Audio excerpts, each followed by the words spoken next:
Juízes, capítulo 7. Deus conduz Gideão à vitória. Ao raiar do dia, Jerubaal, isto é, Gideão, e todos os homens que formavam o seu exército acamparam perto da fonte de Arode. O acampamento dos midianitas ficava no vale, no lado norte, próximo ao monte Moré. Então Iavé ordenou a Gideão: o povo que está contigo é numeroso demais para que eu entregue Midian nas suas mãos. A fim de que Israel não caia em soberba e venha orgulhar-se em detrimento à minha pessoa, alardeando que a sua própria força o livrou, agora, pois, proclamai aos ouvidos de todo o povo: quem estiver tremendo de medo, volte e observe do monte Gileade. Então 22.000 homens decidiram partir e ficaram apenas 10.000. Contudo, o Senhor voltou a falar com Gideão: este povo ainda é muito numeroso. Fazei-os descer à beira da água, e lá os provarei para ti. Aquele de quem eu disser, este irá contigo, esse contigo irá. E todo aquele de quem eu disser, este não irá contigo, este não irá. Gideão, pois, levou todos os seus soldados à beira d'água, e o Senhor lhe orientou: separai todo aquele que beber a água lambendo-o, como faz o cachorro. Todo aquele que se ajoelhar para beber, tu o porás do outro lado. O número daqueles que lamberam a água, levando as mãos à boca, foi de 300 homens. Todos os demais se abaixaram de joelhos para beber. Então Iavé ordenou a Gideão: é com os 300 guerreiros que lamberam a água que vos salvarei a todos e entregarei Midian nas tuas mãos. Que todo o resto do exército retorne para suas moradias. Assim, Gideão mandou os israelitas para suas tendas, mas ficou com os 300 guerreiros escolhidos. Estes ficaram com as provisões e os chofares, trombetas, dos que partiram. O acampamento dos midianitas localizava-se logo abaixo deles, no vale. Ora, aconteceu que naquela noite Iavé ordenou a Gideão: levanta-te e desce ao acampamento de Midian, porque eu o entrego nas tuas mãos. Se contudo tens medo de atacá-lo, desce ao acampamento com teu servo Purá, e escuta o que dizem. Tu então ficarás animado e terás coragem para atacá-los. Então Gideão e seu ajudante Purá desceram até bem próximo dos postos avançados do acampamento inimigo. Os midianitas, os amalequitas e todos os demais aliados do adversário que vinham do leste já haviam se instalado no vale. Eram numerosos como as grandes nuvens de gafanhotos. Assim como não se pode contar a areia da praia, também não se podia enumerar a quantidade dos camelos que eles ali reuniram. Gideão se aproximou no exato momento em que um homem contava o sonho que tivera a um companheiro, dizendo: eu sonhei que um pão de cevada rolou para dentro do nosso acampamento. Veio e bateu com tamanha força numa tenda. Ela caiu, virou ao avesso e ficou estendida sobre a terra. Seu amigo prontamente lhe esclareceu: esse sonho não pode ter outro significado senão a espada de Gideão, filho de Joás, o israelita. Isto quer dizer que Deus entregou os midianitas e todo o acampamento nas mãos dele. Assim que Gideão ouviu a narração do sonho e a sua interpretação, ajoelhou-se e glorificou a Deus. Em seguida retornou ao acampamento de Israel e bradou: levantai-vos, porque o Senhor entregou todo o arraial dos midianitas nas nossas mãos. Então repartiu os 300 guerreiros em 3 pelotões e deu-lhes a cada um nas suas mãos chofares, trombetas e jarros vazios com tochas dentro. E ele lhes ordenou: fazei o que me virdes fazer, e eis que quando eu estiver chegado à fronteira do acampamento, o que eu fizer, fazei-o vós exatamente do mesmo modo. Tocarei o chofar, a trombeta, eu e todos os que estão comigo. Então vós também fareis soar os chofares, as trombetas, ao redor do acampamento, e bradareis por Iavé e por Gideão. Gideão e os 100 guerreiros que o acompanhavam chegaram à extremidade do acampamento um pouco depois da meia-noite, após a hora da vigília, quando as sentinelas são trocadas. Imediatamente tocaram os chofares, as trombetas e quebraram os jarros que tinham nas mãos. Em seguida, os 3 grupos de soldados igualmente tocaram os chofares, as trombetas e despedaçaram os jarros que carregavam. Empunhando as tochas com a mão esquerda e os chofares, as trombetas, com a mão direita, exclamaram em uníssono: a espada por Iavé e por Gideão! E todos se manifestaram imóveis, cada um no seu lugar, ao redor do acampamento. Todo o arraial então se agitou e, gritando, os midianitas se puseram desesperadamente em fuga. Enquanto os 300 homens soavam os chofares, as trombetas, Yahvé, o Senhor, fez que em todo o acampamento inimigo cada um voltasse a espada contra o seu próprio companheiro. Todos fugiram apavorados até Bet-sita, na direção de Zererá, até a fronteira de Abel-Meolá, nas vizinhanças de Tabate. Os israelitas de Naphtali, de Azer e de todo Manassés se reuniram e perseguiram os midianitas. Gideão enviou por todas as montanhas de Efraim mensageiros convocando: Descei para atacar o exército de Midian, e ocupai antes deles as águas do rio Jordão e os seus riachos até Bet-Bará. Todos os homens de Efraim foram arregimentados, e eles cercaram as águas do Jordão até Bet-Bará. Tomaram como prisioneiros 2 príncipes midianitas, Oreb e Zeeb. Mataram Oreb na rocha de Oreb e Zeeb no tanque de prensar uvas de Zeeb. E logo após a perseguição ao exército de Midian, trouxeram a cabeça de Oreb e a de Zeeb à presença de Gideão, que os aguardava do outro lado do Jordão. Juízes capítulo 8. As últimas realizações de Gideão. E sucedeu que os homens da tribo de Efraim foram reclamar a Gideão: Que maneira é essa de agir para conosco? Tu não nos chamastes quando saíste a combater Midian? E o admoestaram severamente. Então ele lhes ponderou: Que mais fiz eu em comparação com o que fizeste vós? O restolho das uvas de Efraim não é melhor do que toda a colheita de Abiezer? Foi em vossas mãos que Deus entregou os líderes midianitas, Oreb e Zeeb. O que pude fazer eu não se compara com o que fizestes vós. Diante desses esclarecimentos, acalmou-se a indignação deles contra Gideão. Gideão chegou ao Jordão e o atravessou, mas tanto ele como os 300 guerreiros que o acompanhavam estavam exaustos por causa da perseguição. Ordenou, pois, Gideão ao povo de Sucote: Dai, rogo-vos, pedaços de pão aos homens que me seguem, porquanto estão muito cansados, e eu ainda estou perseguindo os reis de Midian, Zeba e Zalmuna. Aos que os príncipes de Sucote contestaram: Já estão em tuas mãos Zeba e Zalmuna? Por que deveríamos alimentar suas tropas? Ah, é assim que ages? Replicou Gideão. Assim que o Senhor tiver entregado nas minhas mãos Zeba e Zalmuna, rasgarei a vossa carne com os espinhos do deserto e com os abrolhos. Dali subiu a Peniel, contudo eles também responderam como o povo de Sucote.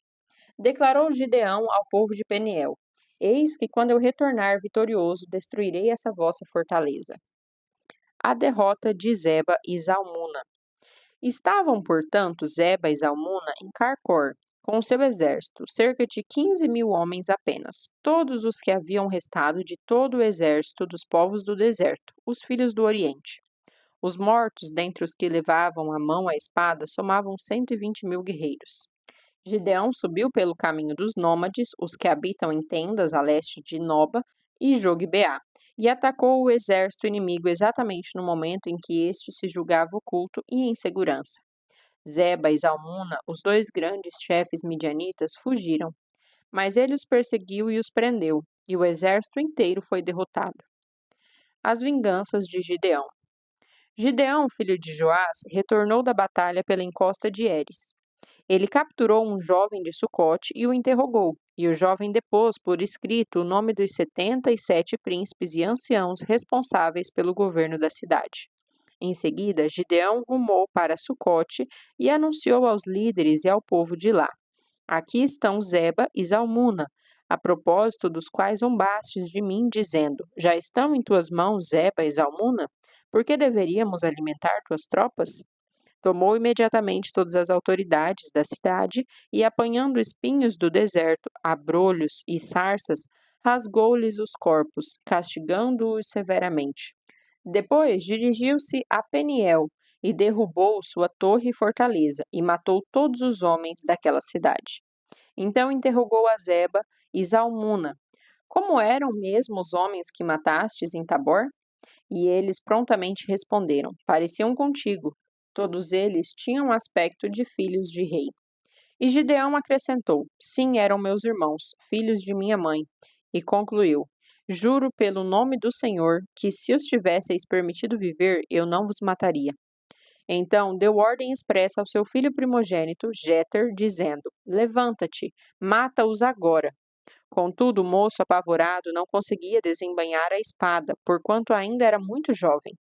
Mas Zeba e Zalmuna provocaram, exclamando: Levanta-te e mata-nos tu mesmo. Ora, é preciso ter coragem de um verdadeiro homem para isto.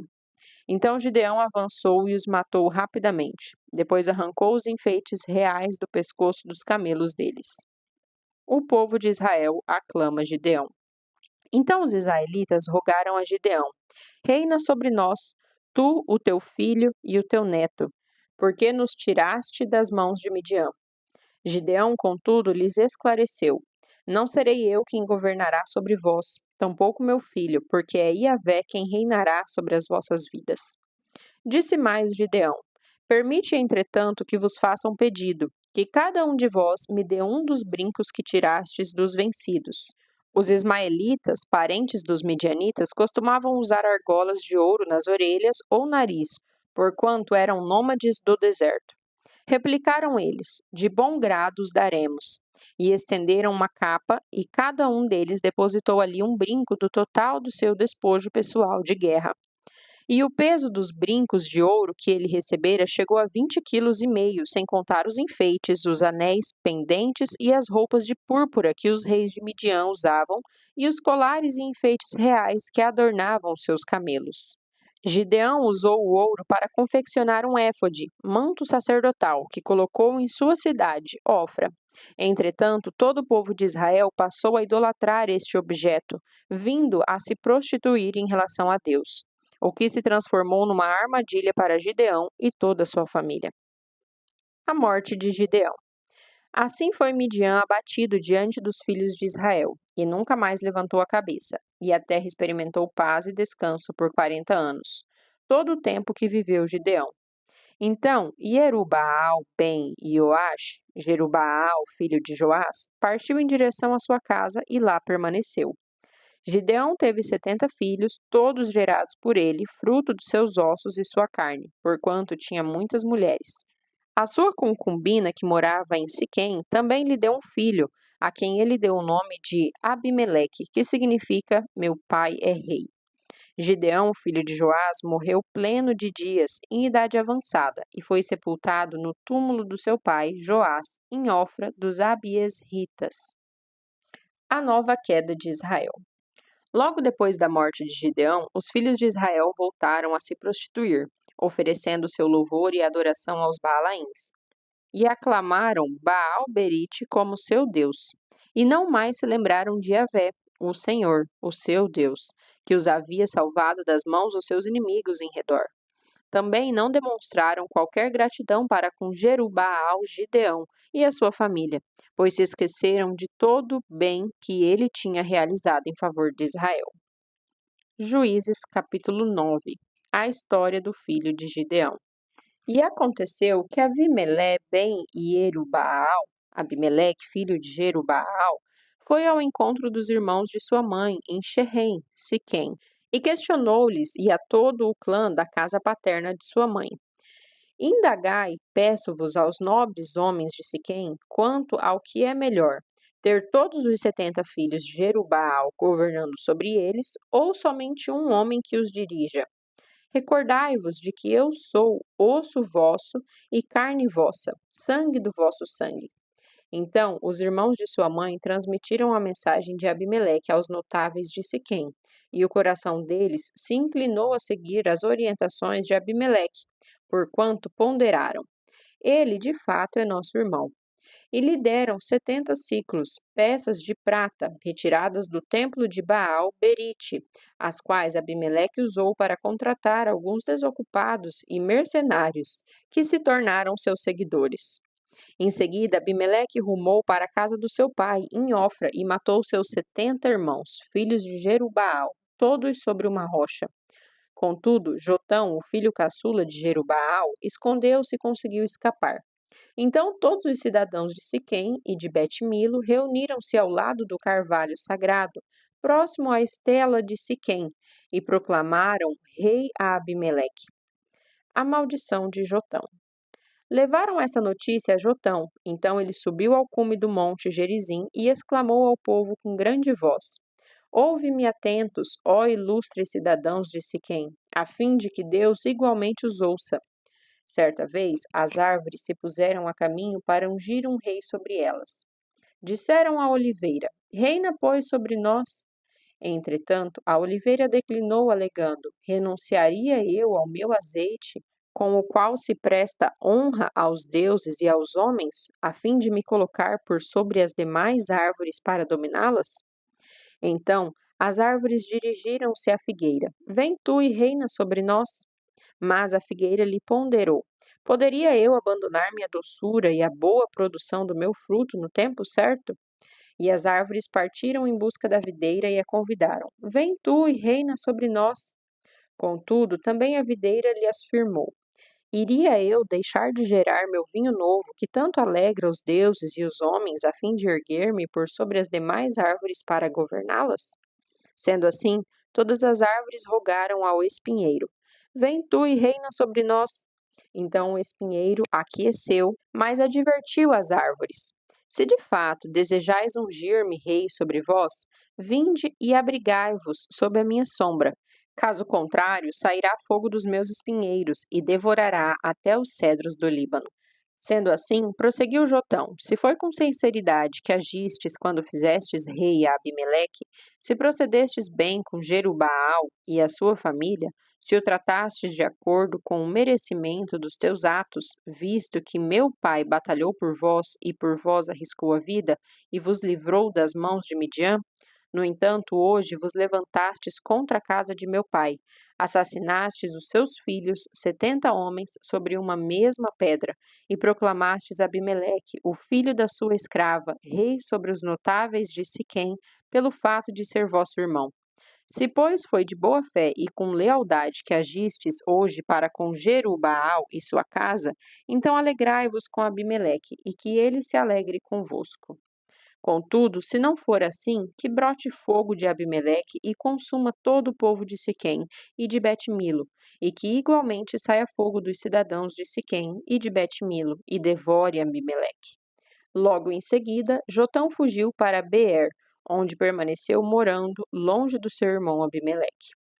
A revolta de Gaal.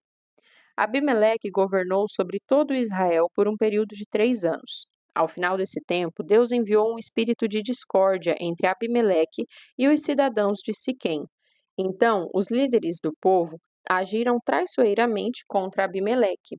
E isto aconteceu para que o crime cometido contra os 70 filhos de Jerubbaal fosse devidamente vingado, e a responsabilidade pelo injusto derramamento do sangue deles caísse sobre Abimeleque, seu irmão, que os assassinara, assim como sobre todas as pessoas de Siquém que colaboraram com ele no massacre dos seus próprios irmãos.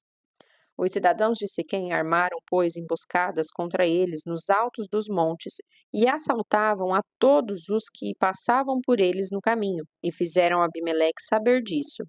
Nesse meio tempo, Gaal ben-Eved, Gaal, filho de Ebed, mudou-se com seus parentes para Siquém, cujo povo confiava nele. E aconteceu que foram ao campo, colheram uvas, pisaram-nas e realizaram uma festa no templo do seu Deus. Comendo e bebendo, amaldiçoaram Abimeleque. Então Gaal, filho de Ebed, questionou: Quem é Abimeleque para que o sirvamos? E quem é Siquém? Não é ele o filho de Jerubbaal, e não é Zebul, seu capitão, a quem cabe servir ao povo de Amor, o pai de Siquém? Por qual motivo haveríamos de ser nós a servi-lo? Ah, se eu tivesse a possibilidade de liderar esse povo, expulsaria Abimeleque e bradaria: Prepara teu exército e vem para a batalha. Assim que Zebul, governador da cidade, foi informado sobre o que Gaal andava dizendo, ficou extremamente irritado. Secretamente mandou mensageiros a Abimeleque com a seguinte notícia: Gaal, filho de Ebed, e seus parentes chegaram a Siquém e estão mobilizando toda a cidade contra ti.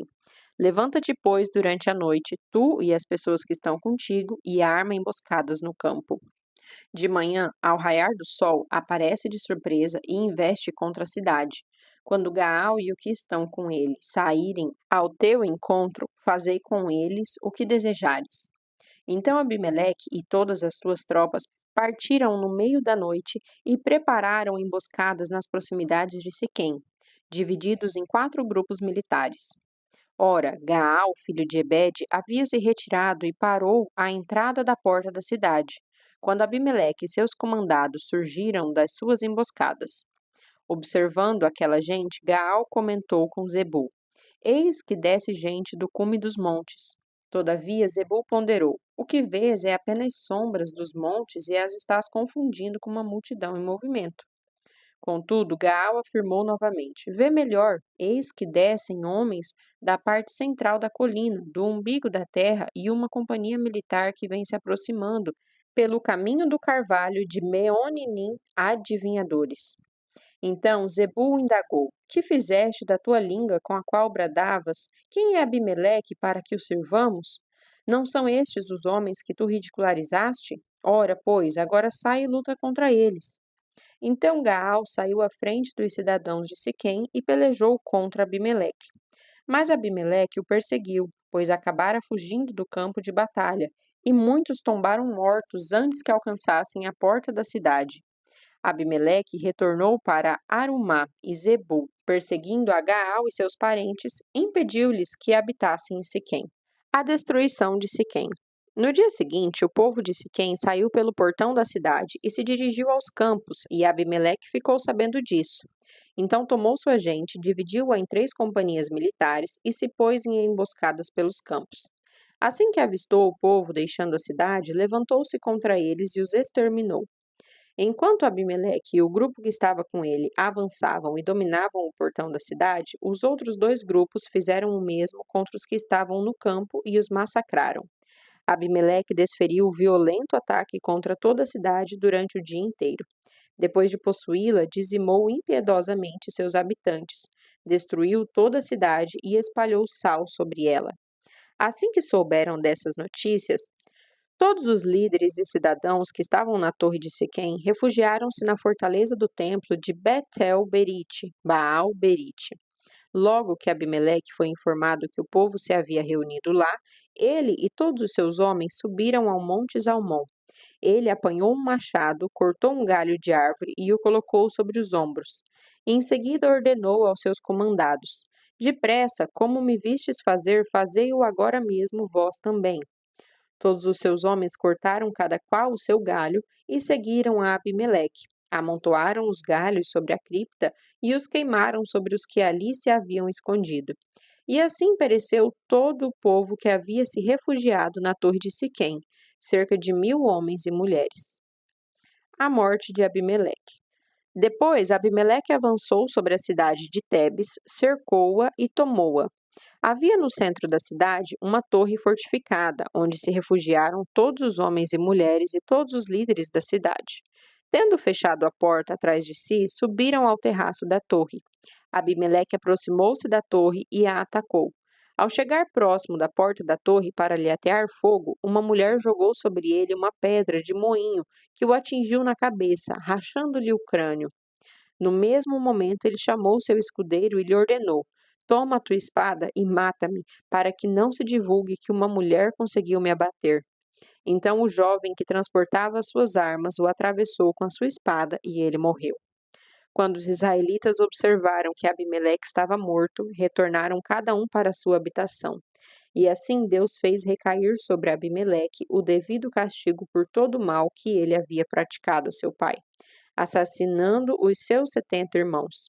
Deus fez igualmente que todos os cidadãos de Siquém pagassem por toda a maldade deles. Desse modo, cumpriu-se sobre eles a maldição de Jotão, filho de Jerubbaal.